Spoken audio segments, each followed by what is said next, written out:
제가 जेबो गैया जों इउपिपिएलनि माने दिनैसिम जेबो मुवा मोनाखै जोङो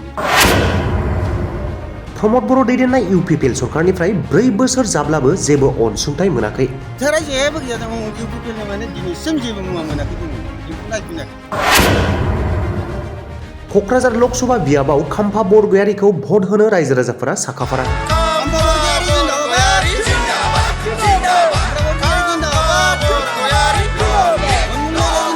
क'क्राझार जिल्ला पर्बतजरा महकुमानि सिङाव थानाय उदांपुरी गामिनि रायजो राजाफोरा क'क्राझार लकसभा बियाबनि खाम्फा बरगयारिखौ नांगोलनि सावगारियाव भट होनो खौसेथि जाबाय। जोङो नांगोलनि सिनावनो जों भट होनो नाजादों जाहाथे जोंनि सारमोना गोदोनिफ्रायनो जोंखौ जिबायदि खस्थ' नायदों जों बेनिखायनो जों खाम्फा बरगयारि आरो जोंहा हाग्रामा महिलारि आरो लोगोसे बायदि जों बिसोरनि सायाव जोङो जेरैखि जाया जोङो देरहानाय माबा थांखिखौ जों लागोन आरो जोंनो नांगौ नांथारगौ जेब्लायबो बिपिएफ हाजारखि सुथुरफ्रा थेर बेथेर खालाम। क'क्राझार लकसभा बियाबनि खाम्फा बरगयारिखौ देरहासार खालामनो थाखाय बिपिएफ दोलोनि एमसिएलए मुनमुन ब्रह्मआ रायजो राजाफोरनाव थांनानै खौरां लायो। जोंनो नांगौ अरायबो खाम्फा बरगयारि। आंनि मुङा जाहैबाय मुस्रि निरेन मुसाहारि आरो गामिया जाहैबाय जोंनिया पर्बतजरा एरियानि बे माबानि उदांपुरी गामि होनो उदांपुरी बेयो जाहैबाय जोंनि सावरायमेलानो जाहैबाय दिनै माबानि थाखाय आरोना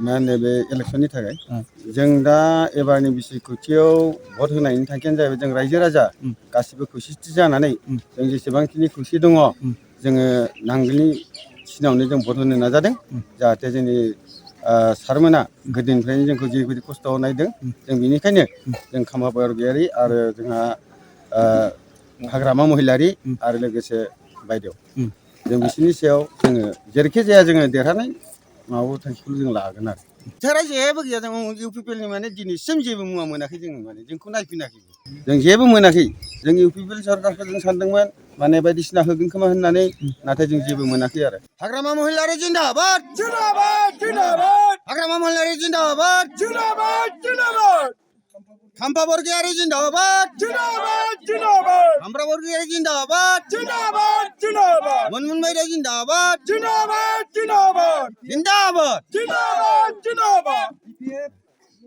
BPF long live long live long live BPF long live long live long live BPF long live long live long live long live मुं थिसननो गोनां फरायसाफोरनि थाखाय गोजोनथाव खौरां 2024-25 सोलोंथाइ बोसोरनि थाखाय क'क्राझार जेडी र'ड सामगावनि भारत पेट्रलियामनि उल्था फारसे थानाय साबसिन रोंमोन्दांथि गोनां बड'लेण्ड पाय'नार पाब्लिक स्कुलाव फरायसाफोरनि मुं थिसननाया सोलिगासिनो दं। इंराजि बिजोंजों साबसिन सोलोंथाइ होनाय आरो सोलोंथायारि साबसिननि दावबायनायखौ जागायहोनो सिगां फारसे दं बड'लेण्ड पाय'नार पाब्लिक स्कुल। बे फरायसालिनि खाबुफोरा जादों साबसिन फरायसालि, साबसिन फेकाल्टिफोर, साबसिन इनफ्रास्ट्राक्चार, एयार कन्डिशनेड क्लास, स्मार्ट क्लासफोर, गेलेग्रा फोथार, सुइमिं पुल, सोलोंथाइ।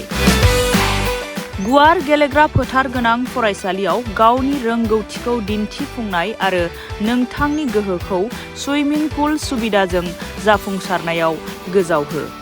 अब्ला मानोथो गोनो गोथो जाबावनो?